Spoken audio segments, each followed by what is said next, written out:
Welcome to Author. My name is Sven Davison, and today I have a return of Bryan Reesman, and this is a bonus clip where he's talking about Listicles. He actually writes a lot of these for the internet. You've seen these, top 10, top 5 of something, and he compiles these things. So these are his two of his top 10 lists that he's done for us. So here we go. Since you do make money on, Listopias and Listoramas and everything else like that, I mean, I'd love to hear. I have a few lists I'd like to ask you. Number one, top 10. And if you don't get the 10, who cares? But I mean, top 10 of the most interesting, most memorable interviews.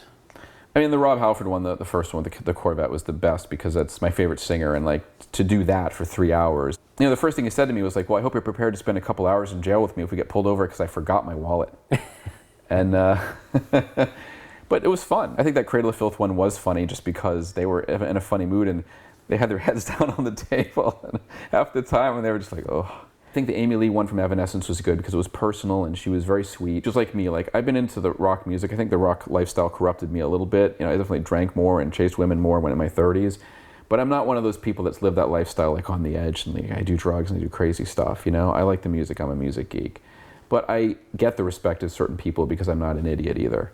I think when I interviewed Judas Priest the first time when Ripper Owens was in the band, I did like 5 hours of interviews, most of it in person, for this Goldmine story. And I could see, you know, when KK Downey was still in the band, he's one of the original members, and I just see a smile on his face by the end of it, because it's like, wow, this guy actually knows his stuff. And I said to Glenn Tipton, I said, so do people ask you these questions anymore? He's like, not all at once.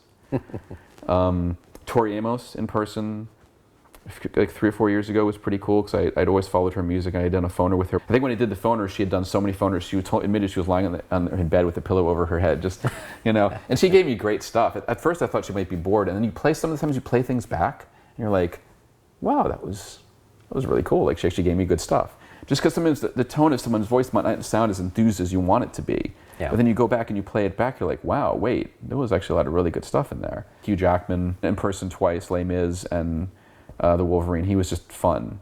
He like clearly enjoys what he does. The Oprah Winfrey one was fun too because then she interviewed me at the end and asked me what I thought of the movie. Are there things that you didn't know that you got from it? Are there what didn't you know? I think it was just probably more the essence of I think it was the fact that it wasn't, you look at the civil rights movement, it's not just civil rights. There was all the Vietnam War, there's other elements going on in people's lives which made it even more complicated. I mean, my mother's a Cuban refugee, so I know she went through certain things coming there. So it was very multi-layered, which I really appreciate. Yeah, you know that song, that Marvin Gaye song about what's going on? Yeah. All that stuff was going on at the same time. Yeah. I mean, the whole country was like bubbling up. There's a whole energetic force that was happening. I learned something. I'm gonna watch it again, actually. Yeah, you should. Quincy Jones.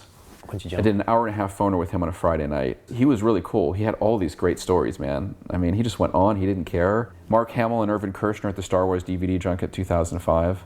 5 best film-related interviews, whether it's actor, director, writer. Oh yeah, I just did 2 of them, which was the Hugh Jackman thing, and Kershner and Hamill. I mean, Oprah Winfrey is more of a celebrity thing. I mean, it was one movie, but the Wes Craven interview I did for Movie Maker was really good. I did 2 phoners with him. The only time I ever met him, he was being escorted by security to this thing at New York Comic Con, and I just handed my clips to him as he was going by, and he kind of had to look like, who the hell is this guy? Like, we did an interview, I just wanted you to see it, whatever. I got the whole history of his career, and you don't get that from people when they're younger as much. You know, I think you and I talked about that with DVD. Bonus features. When a new movie comes out, you're not going to get any of the crap that happens.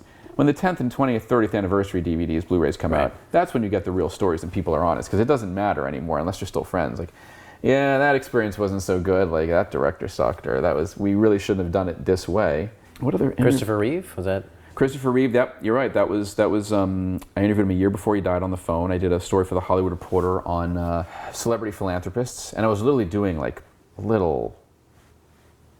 It was like 4 or 5 sentences per person, and he talked to me on the phone for an hour. And I was learning about what he was how he was dealing with the Republicans being in power and stem cell research, and how he was trying to convince them that this was important. You know, when we were at NYU, he showed Street Smart. He did a screening of that, and he told us the only reason that he did Superman 4 was to make that movie, that he made an agreement with Canon that if he could come up with a story for Superman 4, and they give him the chance to be in this film, Street Smart, to do it. And then, of course, Morgan Freeman gets the Oscar nomination for that movie. And when he died, I went to Movie Maker. I went to Jennifer Wood and I said, I have this interview. And it's an amazing interview about not just him being Superman, but it's about trying to raise awareness for, he was paralyzed and he was slowly kind of coming back from that. And and the stem cell debate. And so we ran it, and it's a great interview. It's interesting, when he was saying something he said before, or he's used to saying, his speech was better. And then when it was something that he was thinking upon the spot, he was a little slower. Like he got his speech back and he was talking better, but you could sort of tell the difference. It was interesting. I actually really did like chatting with Carl Urban. He was fun.